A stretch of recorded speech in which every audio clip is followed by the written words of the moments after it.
Hello everybody, welcome to my channel. I'm Louise, and today I want to talk about The Road by Cormac McCarthy. I finished reading this last week, and I just wanted a few days to sit down, think about it, let it marinate in my head a little bit. And I felt like I needed to do that because of how heavy this book is. There were so many deeply dark things that happened. To be fair, there were also a lot of really nice things that happened. Well, nice is kind of stretching it. They were less dark things, with probably one instance that was actually a really nice thing that happened. So first, I want to talk about the world. It's dark and bleak and dead and dry and empty. All that remains in this world are scattered buildings that have been picked over dozens of times. And the roads that crisscross the country. So we're never told exactly what happened in order to make the world the way that it is. The only thing that we really know is that there were great fires that destroyed whole towns, whole cities, and forests, and destroyed the world and killed a lot of people. So the characters that we follow are a man and a boy, his son. They've survived the years by traveling the road, moving from place to place in an effort to stay away from the dangers of this new world. And the dangers of this world aren't fires or predators like wolves. It's actually other people. It's other people, the cold, the ever-looming threat of starvation. And our protagonists are on the brink of starvation constantly, all the time.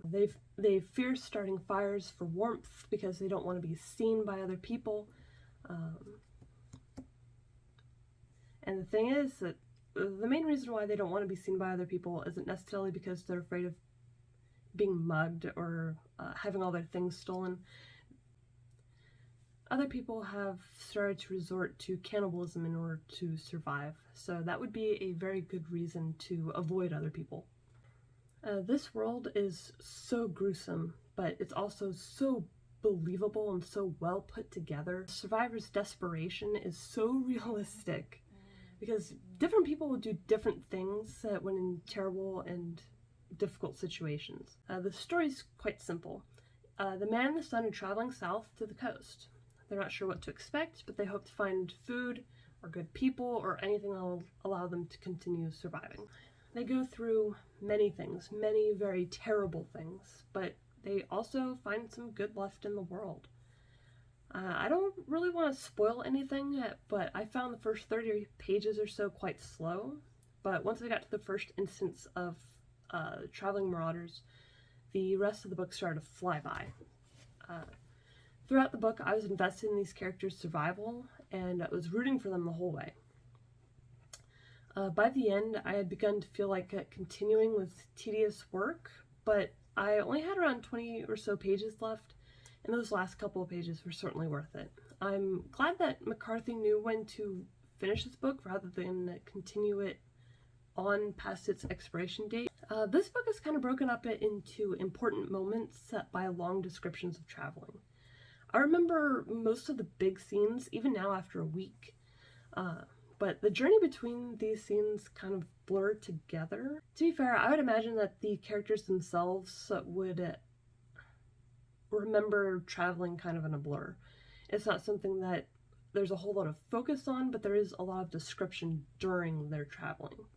But the important scenes that are broken up by traveling are so important. They go from such very terrible things to such good things, and then back to very terrible, which leads me into what I think this book is about. There's a lot of emphasis on continuing the fire within from the man, especially when things have become worse. And as we get to the end of the book, there's only 2 instances that talk about God directly that I can recall, and I might be wrong. But both of these instances are during more downtimes when the book and the events going on are a lot calmer.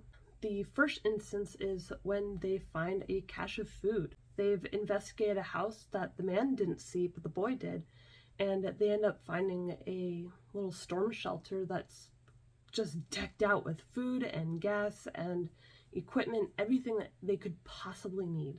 And they're thankful to those who left it behind, even though they were never able to use it themselves, and they thank God that it's there in the first place.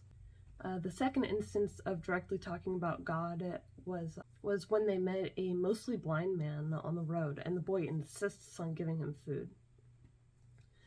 But otherwise, they mostly talk about the fire that continues to burn within them, and I think that's a good analogy for continuing to have faith and hope in a world that appears to have been completely forsaken by God, especially where the marauders and cannibals are almost certainly faithless and without God.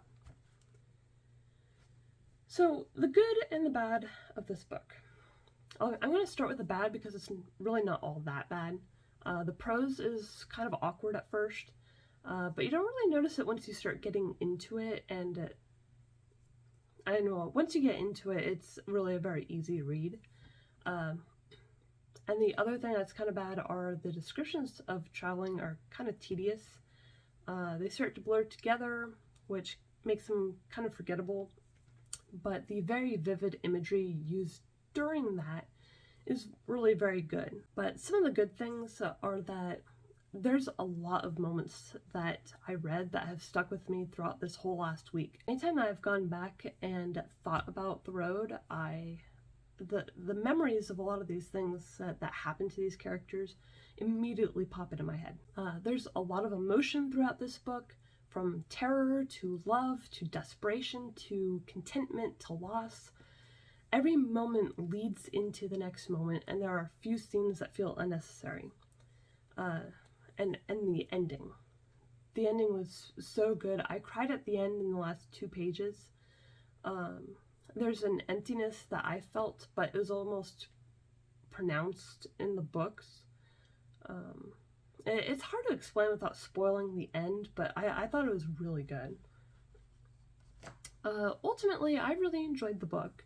I'd give it 4 stars out of 5, and I recommend everyone read this book at least once. I don't think I could read this book a second time because of how tragic it is, but the descriptions were very vivid, and while the prose was a little dry, the story itself was very good. Anyway, that's all I've got for today. If you enjoyed the video, consider liking. If you're interested in my opinions on other books, consider sticking around by subscribing, and I'll see you in the next one. Bye!